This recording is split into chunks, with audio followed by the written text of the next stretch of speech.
आइए हनुमंत जी विराजिए, पाठ करो सुंदर कांड की सुंदर कथा। मते अनुसार प्रेम सहित पुकारो, प्रभु पधारो पवन कुमारे। तुम सेवक रघुनाथ के, मैं तुम चरणों के दास। आइए सुवासन करिए प्रभु, तेज पुंज कपिवीर। आप ही सुनी खगोत सम, रामहु भानु समान। पुरुष वचन सुनी कढ़ी, असी बोला अति खिसियान। सीता जी की कठोर वचनों को सुनकर और अपने को रावण जुगनू सुना, और श्री रामचंद्र जी को सूर्य के समान, और सीता जी के कठोर वचनों को सुनकर रावण तलवार निकाल कर बड़े गुस्से में आकर बोला, सीता ते मम कृत अपमाना, कटी हूँ तव सिरे कठिन कृपान। नाही त सपति मनु मम बानी, सम्मुखी होती न त जीवन हानि। सीते तूने मेरा अपमान किया, मैं तेरा सिर इस कठोर कृपाण से काट डालूंगा। नहीं तो हे सम्मुखी, अब भी जल्दी मेरी बात मान ले हे सम्मुखी, नहीं तो जीवन से हाथ धोना पड़ेगा। मैया कहती है, श्याम सरोजा दाम सम सुंदरे, प्रभु भुज करी कर समदश कंधरे। आशो भुज कंठ की तव असी घोरा, सुनु सठ यश प्रवनपन मोरा। हे रावण, हे दशग्रीव, प्रभु की जो भुजा श्याम कमल की माला के समान सुंदर और हाथी की सूंड के समान पुष्ट तथा विशाल है, या तो वह भुजा ही मेरे कंठ में पड़ेगी, या तो तेरी भयानक तलवार ही। रे सठ सुन, यही मेरा सच्चा प्रण है।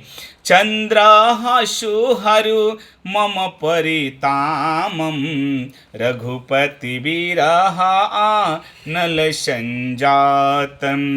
शीतलनी सीता बहसी बरधारा, कह सीता हरु मम दुख भारा।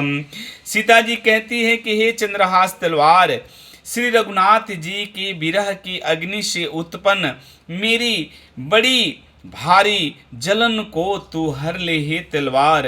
तू शीतल तीव्र और श्रेष्ठ धारा बहाती, अर्थात तेरी धारा ठंडी और तेज है। तू मेरे दुख के बोझ को हर ले। सुनत बचन पुनि मरन धावा, मैं तन्या कहीं नीति बुझावा।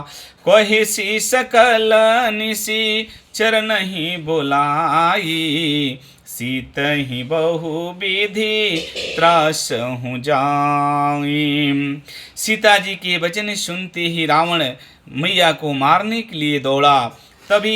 तब मैदानों की पुत्री रानी मंदोदरी ने रावण को नीति कहकर उस ओर समझाया।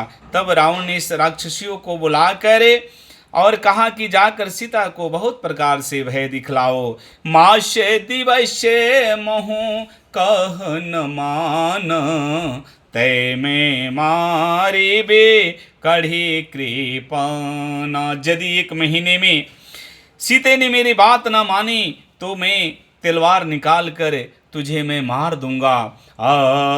सीताराम चरण रति मोरे, अनुदिन बढ़मु अनुग्रह तोरे।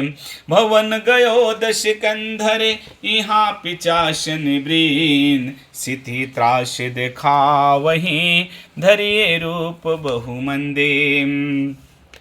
यूं कहकर रावण अपने घर यानी राजमहल को लौट गया। यहाँ सब राक्षसों के समूह बहुत से बुरे रूप धर के मैया को बहुत प्रकार से सताने लगी। त्रिजट नाम राक्षसी का, रामचरण रति निपुण विवेका। सब हैं बोले सुनाई सपना, सीत ही से करहूँ हित अपना। उनमें से एक त्रिजटा नाम की राक्षसी थी। त्रिजटा श्री रामचंद्र के चरण कमलों में उससे बड़ा ही प्रेम था। प्रभु से, प्रभु भक्ति में वह लीन थी। वह सबको बुलाकर वह बुद्धि विवेक और ज्ञान में निपुण थी। त्रिजटा ने सबको बुलाकर अपना स्वप्न सुनाया और कहा कि सीता को सताओ मत, सीता की सेवा करके अपना जीवन धन्य कर लो। सपने बानर लंका जारी, जातु धन से न सब मारी।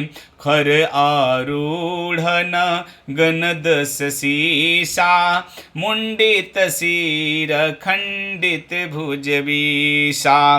त्रिजटा कहती है सीता जी की सेवा करके अपना कल्याण कर लो, क्योंकि स्वप्न में मैंने देखा कि एक बंदर ने लंका जला दी है, राक्षसों की सारी सेना मार दी है। रावण नंगा है और गधे पर सवार है। रावण के सिर मुड़े हुए हैं और विषो भुजाएं कटी हुई है। यही विधि सो दक्षिण दिश जाई, लंका मनहु भीषण पाई। नगर फिरी रघुबीर दुहाई, तब प्रभु सीता बोली पठाई। कहती है त्रिजटा इस प्रकार रावण दक्षिण यानी यमपुरी दिशा को जा रहा है और मानो लंका विभीषण ने पाल ली है, लंका का राजा विभीषण बन गया है। पूरे लंका नगर में श्री रामचंद्र जी की दुहाई फिर गई है। तब प्रभु ने सीता जी को बुला भेजा है। यह सपना में कहूँ पुकारी, हुई ही सत गया दीन चारी। तासु बचन सुनी ते सब डरी, जनक सुता के चरण ही परी। मैं पुकार कर, त्रिजटा कहती है, मैं पूरे विश्वास के साथ पुकार कर कहती हूँ कि यह जो स्वप्न है 4 यानी कुछ ही दिनों में सत्य होकर रहेगा, क्योंकि ये भोर बेला की सपना है, भोर बेला की सपना है।